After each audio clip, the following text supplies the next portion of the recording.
want to like kind of kick it off with a few questions, get a little insight, and let's break this 40 thing down for our viewers and our listeners. What do you think is, let's kind of just go through the evolution of time. Let's start with the past. And by past, of course, we might go to childhood, but I think we should start like 20s, adulthood. Okay, let's go. Well, I've been doing a lot of reflection lately. I like that. And I do remember a kick-it session with my pops and my uncles, and just remember asking them, like, what were like your favorite years? And we were kicking it, smoking a little cigar, and they all said their 40s, right? I've heard that. And I was probably in my 20s, so I'm like, oh man, that's like, y'all like old by then. Y'all old. And I'm like, but now I'm like, I'm here. So true, yeah. And another thing in reflection is while I'm rocking this hoodie. Only reason I allowed it. And this hat, full circle moment. Shout out to HBCUs. I went there for 2 years, went to Hampton University, but I graduated from the University of Michigan, and we recently received news that the oldest, Cam, got into Michigan, and was one of the first to get into Michigan at his high school, man. So these full circle moments, I'm proud. I'm a proud dad who will be 40 in a week. And so reflection is real, man. Yeah. And so, see, look, you got me reflecting so much. What's the question? what was the question again? Yeah, I'm still looking at this blue and yellow. Me and Cam. Okay. No, I wanted to start in your 20s. Yeah. I think that you just said something that was really good, because I've always heard that too, right? Yeah. Your 40s are your best years. You've heard that too? I have. Okay. All right, cool. And the closer we get to it, it's starting to become so much more prevalent in our lives. Yeah. Like the 20s, you kind of like hanging and partying, but you ain't really got all the money for real. You ain't really doing nothing for real. 30s, you're grinding. Yeah. You're into your career, you're into where you want to be, and you're just trying to get to it. Yeah. 40s, you start to reap the benefits of the mistakes you've made, right? The learned lessons, the life lessons. And you get to really focus and hone in on what's important to you and what you want out of life. So I want you to take us back to the 20s. Let's go back. Let's go back there. As you were talking, I was even thinking of it. I just kind of remember, man, like I was on a grind, Everything I was trying to do was trying to show and prove that I could be an adult, I can win. And the one thing that I had that maybe a lot of 22-year-olds didn't have, because that's when I graduated, was I was a new dad, right? I was like, oh, baby. I had a whole baby. Yeah. And I was like, that was an unfamiliar space too, because a lot of my friends didn't. Yeah. Right? So I'm out here just really trying to get it, right? Mm-hmm. I started working, but then I said, this is not enough. Mm-hmm. I need more. Mm-hmm. And so I started doing events. Mm-hmm. And kudos to me, at that time, there was really only one club in town that was like popping. That was popping. And so me and a few guys, we started our own thing, and we just started taking over. I mean, you're talking like we're 22, 23, and it's just like going bananas, right? Yeah. And then I also start like a janitorial supply company. So I'm just like, I'm trying to hustle, right? Yeah. So my priority is like, okay, let's like just get all the money we can get, make sure Cam is straight. Shout out to mom and dad, because they used to like always hold it down. Like whenever I had events, anything, like the drop off to mom and dad was like so essential. You know, I was a young boy trying to get it, also making foolish mistakes. I mean, you're out here every Friday night. I got 7 bottles of y'all remember Ciroc Red Berry? Yeah. I got Ciroc Red Berry. I got Patron. I got all of this at my tables. I'm taking care of people. Yeah. And so that's my focus at that time. My focus is like, hey, look, I love my son. I need to do something, but I need to also solidify myself as a adult, right? And so, you know, a lot of learned lessons. I not call them losses. Learn lessons. That's interesting, because I feel like that's like a man thing. Or do you think that's a new dad thing? Because in my 20s, I was not adulting yet. Yeah. I mean, in my 20s, granted, I did make my first 100K in my 20s. I did buy a house in my 20s. Yeah. So I did like some adult-like things. Yeah. But I was not adulting. I was like just straight chilling. Yeah. Straight going to your parties, okay? Yeah. Hanging. You and everybody else, right? So do you think that that's a man thing, or it could be a maturity thing? Excuse me, Hey, but you know. or is it, you know, I have a whole human that I'm raising at this point? You know, what do you think that was? I think it could be a man thing, but I can only speak to me. And coming up, if I even go before the 20s, I felt like I probably had, I probably wasn't, even though a lot of people thought I was like cocky and conceited, I was not the most confident kid coming up, right? Okay. And the Cliff Notes version of it is, I think too, was like, I kind of always came up in my dad's shadow, right? My dad was like really out here moving and shaking, and he was big time, right? And I thank him later for this, and I probably have never thanked him directly, but he never really was a dad that, you know, he's the GOAT for me, for a father. He never was like a big, like, I'm really proud of you, like, you're the best, you're way better than all these other guys. And I think because of that, I was always chasing, you know, trying to carve out my own way. Okay. And with that also, I didn't really have the confidence, because I felt like if my dad didn't say it, then, you know, I just didn't know it. But when I started transitioning, right, now I got Cam, now I have to show and prove, right? Now I'm starting to see avenues open up for me, right, where I can carve out my own space, right? And so now it's like, okay, look, forget what everybody else was saying about, no, you're going to politics or your dad or this, that. No, I'm doing it this way. I'm going this way.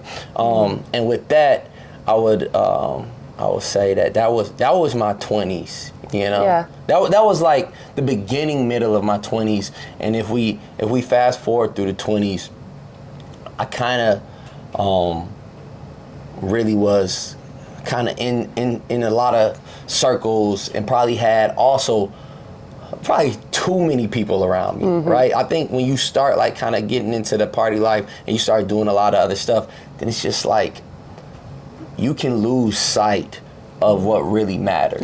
And this is kind of like a segue here, like I'm looking back on 20-something-year-old Steve, and so I think through my 20s, I also had a lot of learned lessons about relationships and what meaningful relationships were, or what I thought they were at the time. So there was a lot of learned lessons, but there was a paper chase that was happening, you know, Do you think that when you were in your 20s, you had identified that your dad not giving you that praise was a good thing? Or do you think you were still working through that? And I asked because I feel like my 20s, like any type of childhood trauma, it was still some blaming. It was like, you wasn't there, Dad. Mom, you was holding me back. You know, it wasn't until later on in life, which we'll get to. But in that moment, with having a son, did you identify that as a positive, or was it still negative at that moment? It started transitioning because I started gaining my level of confidence, because I started seeing the playing field for what it was. Okay. Right, and I started seeing like, okay, nah, I can go toe to toe with this person in this industry, that industry. It doesn't matter. And then I'm also hearing things that my dad was telling everybody else forever how proud he was of me. Yeah. And I never knew that. Yeah. So now I'm gaining this level of confidence. Now I'm hearing that my dad was telling everybody else but me that he was proud of me. Mm-hmm. And I was like, wow. Mm-hmm. You know, so now it's like, okay, I'm starting to even come more into my own with a level of confidence and a demeanor and a swag that was like, okay, you know, I'm a grown man now. Yeah. And even then, though, my priorities were, to me, I think, other than Cam, which was you know, meaningful. Mm-hmm. Everything else might have just kind of been more along the lines of a paper chase. Okay. All right. Yeah. So I feel like your 20s. Yeah. You was grown. I was grown. I was that grown, okay? I was on a paper chase, but it was only because I needed to go hang out. Yeah. And I wanted to travel. And I wanted to, like, you know, furnish my house. Like, it was not a paper chase for longevity or direction or none of that. So, okay. Girl, ooh, that's why I was like, oh, he is so mature. He's so, ooh. Man, but see, you giving me a lot of credit. I mean, it was a lot of stuff. I didn't want to have to go get another crib to make sure Cam had his own space. I had to go there. I didn't want to have to look up all the private schools because I wanted my son to go to private schools. And there was even a part towards probably the end of my 20s where I think, you know, my dad is so cool. And I think I refer to my dad a lot because that's my dog. But, I mean, probably towards the end of my 20s, I felt like he was getting concerned about my marital status. You know, I might have been kind of out here in these streets. Yeah. And I remember him like sitting me down one time. Not sitting me down, like I'm a grown ass man. But asking me like, yeah, let's go watch the game, son. Yeah. Let's go watch the game. So we go to Cigar Bar, and he's like, so, you know, basically after, you know, my dad's real smooth, you know. Mm-hmm. And so probably towards the middle end, he's like, hey, so what you thinking, man? You think you just gonna do the single thing? You think you gonna? So, but I remember that towards the end of my 20s too, was like, and in my mind, I was kind of giving up hope in that realm, in that field, probably because of a lot of what I was around. That's good too, because I think that's one of the biggest misconceptions about getting older. Yeah. It's like this time frame of when you can get married or when you can start a business or, you know, when you can have children even. Right. I mean, how many 40-plus-year-olds do we know that are pregnant or have babies? Like, Yeah. We know quite a few just in our circle. So it's like you were in your late 20s giving up hope on marriage. Yeah. You know? Absolutely. And that is so young. Yeah. So young. Mm-hmm. You know, I mean, we did get married in my late 20s. Yeah. but it was so young. It was, we still had a lot of life that we've learned together. Mm-hmm. So now all right, 20s. Mm-hmm. Yep. Now we in our 30s. Yeah, we in our 30s. We in our 30s. What's going on? I mean, a lot of stuff has happened in your 30s. Yeah. Wow. Yeah, so, you know, now you're talking about my baby boy is, you know, if I'm 30 and Cam's turning 8, right? Mm-hmm. And then I'm also in a place of, I believe that I'm seen in the business world as a respected figure, right? Mm-hmm. But what comes comes sometimes new friends, right? Mm-hmm. Mm-hmm. And what I learned that was like a pivotal moment for me because I was also around people that would take advantage of you, right? You know, you've amassed some level of wealth and people come to you for the wrong reasons, right? Mm-hmm. And in that moment of adversity of losing a lot of money and some ventures because of my misconceptions of meaningful relationships, I met you. But I met you in a moment in time where I'm like, like I told you, I mean, before we're gonna do some business, it's cool. Yeah. But in that space, in that moment of personal adversity for me, and struggling to find a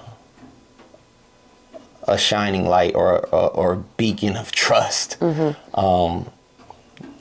you came in and really provided a safe space for me, with, you saying, I bet I was there for you a lot, but listening to you, not only your challenges and everything else that you felt like you were dumping on me, I felt I was finally around somebody that was authentic and I wanted to share my space with. And so now everything is different, right? This is a good space because this is finding love. And I think that you asking the questions. This is a really good spot to like just take put a little pin in it, because so this brings up two things. Yeah.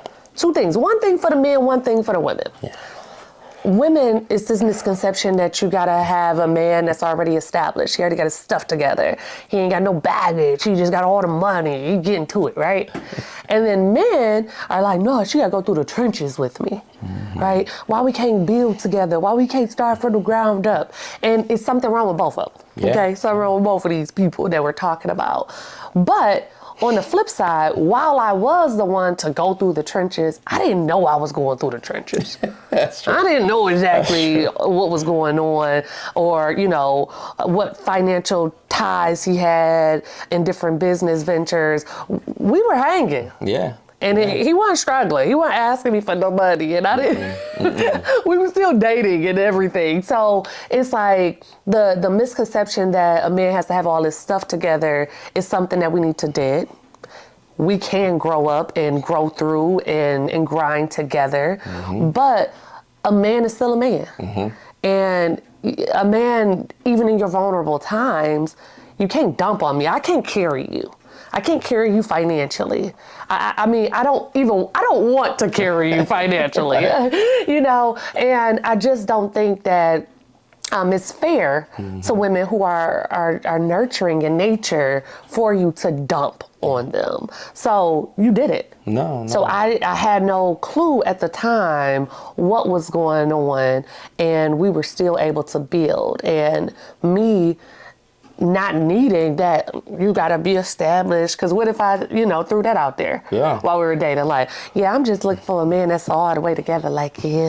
And he like, No, I mean, looking back on it, I was probably in a very vulnerable space as far as trusting people. Yeah. And so the trust that I was building with you, I even had to have a moment with you where I had to like kind of let you know like who I trusted and who I didn't trust, right? Yeah. And that was me really just, there was no representative left in me in that moment. And so that was pivotal to us and our growth too. Well, it was unadulterated trust. I had to, you could have went one of two ways with that, right?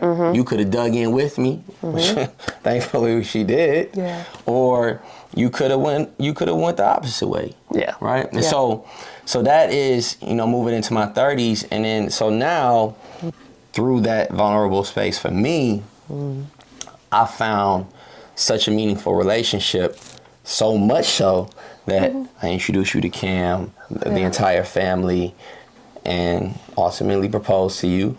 And that also changes a lot. The transition is happening, right? Because now I'm focused on being a family man, right? Trying to, and really also it's a shift because now I'm focused, after we're married, I'm focused on you.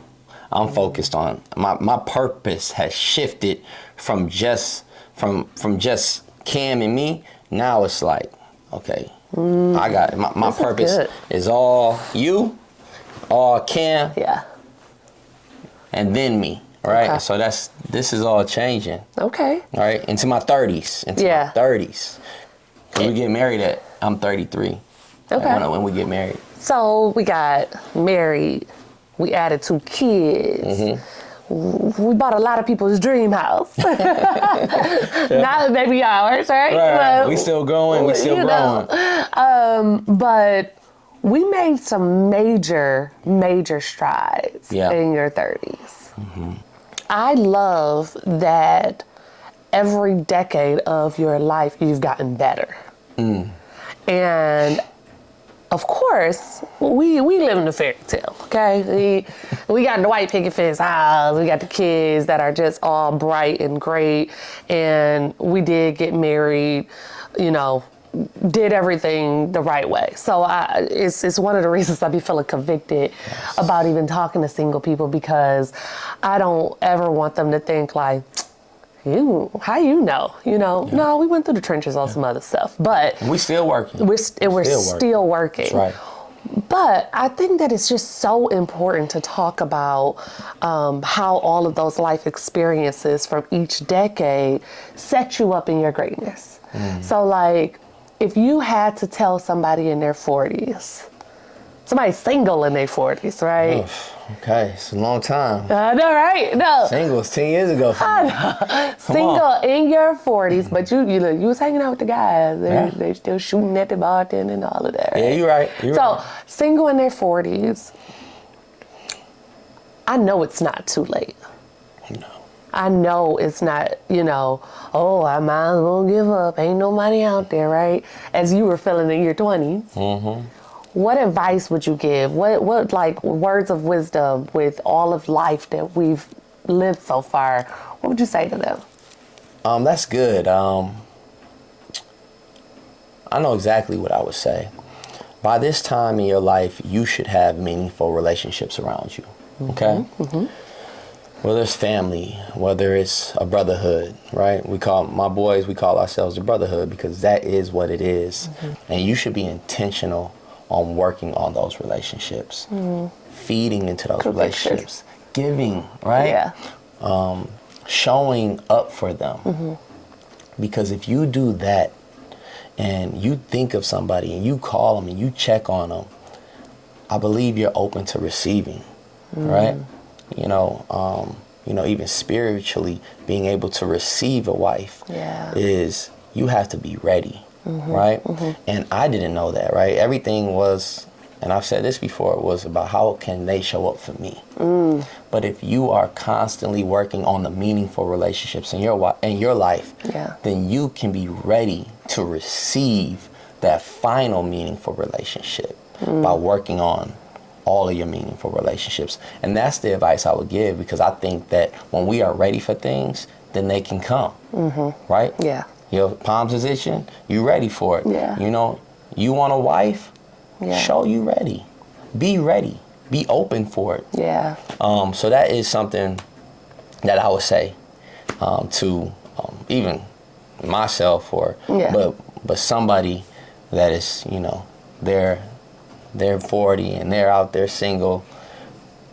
You gotta be ready, right? I like that. No, that's good. You've been asking all the questions. I got one question for you. You've been a fly on the wall, or I ain't gonna do that tomorrow. You ain't no fly on the wall. Yeah, You've been with me shooting in the gym.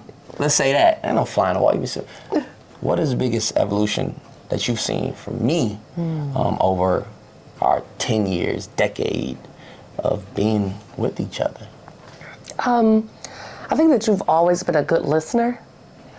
I think that how you react and what you take are evolving in an incredible way. So for instance, in the beginning, you was listening to me, but you was like, I got the answers for real.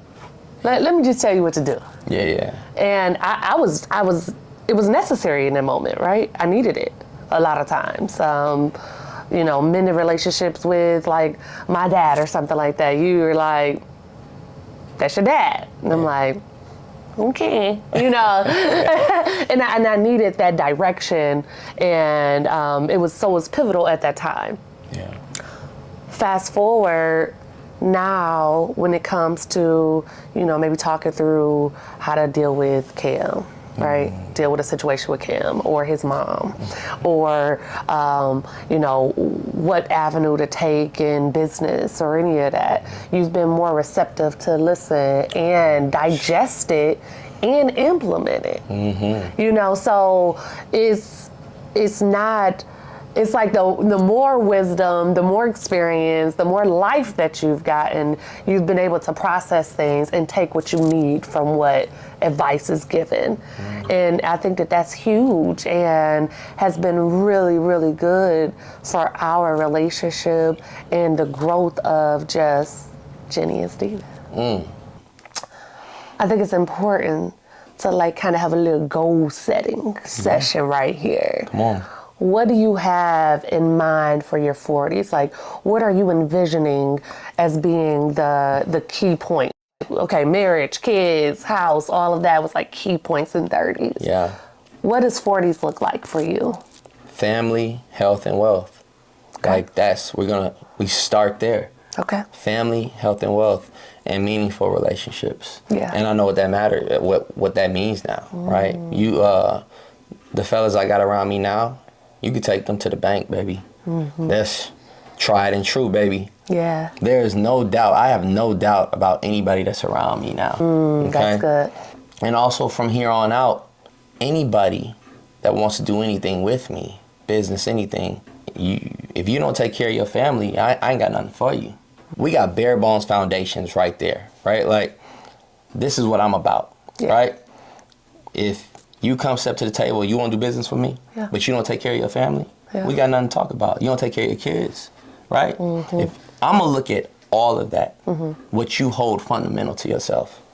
And we start there because everything that's around me now is about positivity, about family, health, wealth, growth. And if you're not a part of that, then we can't go. Yeah. Right? Yeah. Even the evolution of you, like the grind that you've been on, especially the fast forward button you're hitting it within yourself has been inspirational. And I can honestly say that nobody, no person, I could say like no man, but like no person has inspired me that much to like keep going and keep growing and everything now. I even talk to anybody I'm doing business with, like it's no more good, man. Like everything we do has to be up here. Yeah. It has to be high level. Yeah. You know? And so that's what your husband's on in his 40s. Okay. Well, not yet, but after next week. Yeah. No, that's good. I mean, I think that just the evolution of time, maturity, money, developing relationships. In my 20s, I was coming off of the high school years where you got like 100 friends, right? It's like 20 girls I talk to on a regular basis. Like, what is this? And then you get to your 20s, and now I'm on the scene, so now I got a whole bunch of like associates. Yeah. You know, like girls I'm hanging out with at parties. And 30s for me was like when we really started to hone in on the value that people were bringing into our lives, you know, and not getting stretched too thin for somebody that ain't supposed to be there. Right. Because we're good friends. Like, we're going to take care of you. We're going to host you. We're going to buy you things. We're going to take you places. We're going to do things, okay? We're going to feed into you spiritually. Support you in whatever you have going on. And that's a lot of work. Yeah. That's a lot of time. That's a lot of money. That's a lot of work. And so now it's like, what you pouring into us? Yeah. What value are you bringing into our lives and into our family structure? Yep. You know, and that just kind of developed our friendships that we've had throughout our 30s.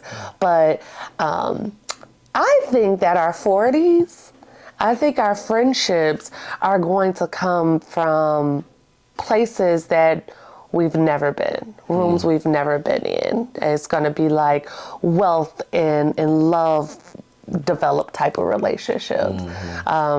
It just made me think of like Michelle Obama. Like, she's like a mythological unicorn to me, like just the most amazing person in the world. And she's like, she's still making friends. Wow. And I'm like, I need to be Michelle Obama's friend, right, you know? Yeah. And it just made me think about it. We are just at the beginning stages of what the rest of our lives look like. Yeah. And we're going to be in rooms and around different circles as we continue to grow. And we're going to make some new friends. Yeah. But we know what the red flags are. Yeah. We know what value really is. And we know how to navigate it because of how life has transitioned us through the 20s and the 30s. Yeah. So I'm excited for your 40. But it's so funny I say that because, you know, I had like a couple anniversaries to 30. Yeah. Like to the point where my little sister, I wrote her a whole Instagram post like, welcome her to her 30s. She wrote on it there like, I remember that. I've been in my 30s. And I was like, if you in your 30s, how old am I? I was embarrassed because I had forgot. And I was like, what is the problem with aging? Yeah. Like what does that mean? Okay, yeah, you're 35, you're 40, you're 45. What does that really mean? And so I want to kind of end with, or get towards the end with that note. Like, what does turning 40 mean? And how has that meaning shifted? Well, I will say, I'm the sum of all of it, right? Mm-hmm. And I'm the best version of myself, except, it's a couple of things, man. I gotta have bedtime now. Okay, like early dinner, like my single friends that want to go catch the late West Coast games. I'm sorry, fellas, like we're gonna catch the East Coast games, and I gotta be home because I'm sleepy. And then the second thing is, man, when I used to want to turn it up and get in the gym and tighten up, I needed about 15 days. 15 days. Get my six-pack popping, we good. This grind to rock what I'm rocking for my 40th birthday, Woo! I've been sore every day. Yeah.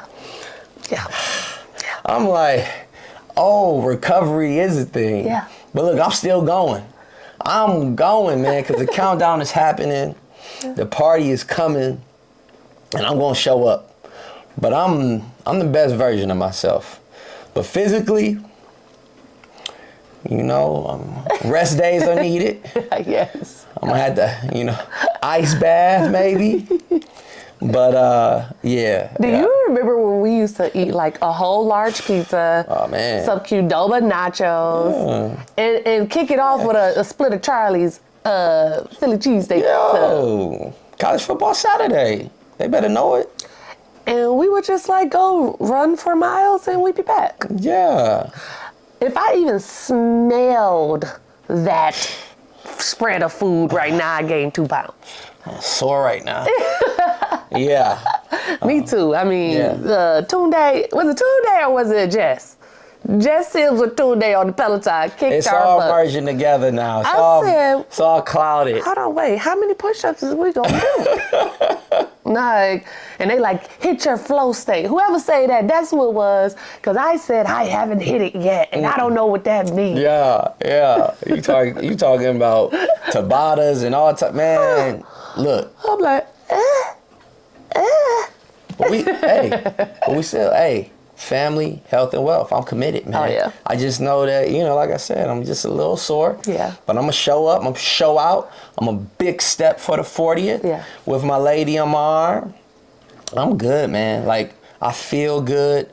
I'm excited about the future because, like, this right here, and look, finding love is this, but it's also about the team we have that's not on this camera. Right, people that we work with, the people that are our friends, man. Like, we love those people because everybody around us is tried and true, and we're able to know what's real, feel what's real, and build on that foundation, man. I'm excited, baby. I am too. I'm excited. I am too. Let's go. Hey, let's toast. Let's toast. I'm just gonna give you a little bit though, just a little bit. Calories. Pour a little extra, man. Wait, give me a little bit more. All right, fine. All right, here we go. Here we go. All right. So I am going to toast this time. Okay. Because I have never met anyone in my entire life that makes me want to grow every single day. Makes me want to be 40, 50, 60, 70, 80, 90, 100 years old with. Talk to me. And you are that and so much more to me. So I just want to toast to you. I want to applaud you for taking all of life lessons and just eating them like a limitless pill and making sure that they enhanced you, made you better, got you stronger, made you think about things differently. And all of that is just a true testament of aging like fine wine. I'm going to receive that. You know? And let's just keep rocking. Hey, Let's keep rocking, baby. 40 is just another year to step in greatness. Thank you so much for tuning in. It has been a journey of love, of understanding, of vulnerability, and we are just so appreciative that you have joined us for another episode of Finding Love. And we want to invite you into our Finding Love community. And one of the best ways to do that is clicking that subscribe button right down there. If you want to tune in with us more, kick it with us more, learn more about Finding Love, we definitely want you to follow us on all social media at I Am Finding Love. And I am Jenni L. Hendrix on all social media platforms. Jenni with an I, L. Hendrix with an I-X. Hey, there you go, baby. And mine is Stephen Hendrix, #1. And also, for anybody's listening to us on one of these amazing podcast platforms, please rate, review, comment. We really appreciate you.